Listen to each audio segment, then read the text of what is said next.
ఉడికేటప్పుడు ఏం వేయాల్సిన అవసరం లేదు.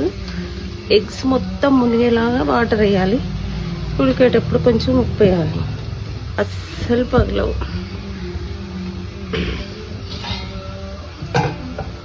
ఓకేనా ఫ్రెండ్స్? కాకరకాయ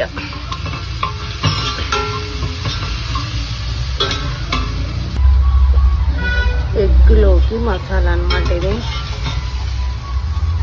మిక్సీ వేసేస్తాం. ఇందులో కారం ఉప్పు వేసి మిక్సీ వేస్తాం.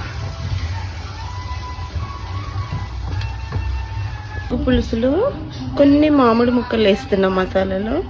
పుల్లగా బాగుంటుంది అన్నమాట.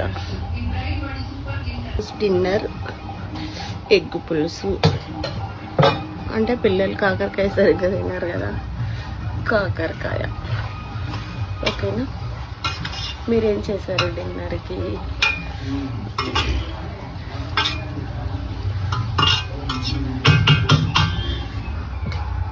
మా డిన్నర్ అయితే రెడీ.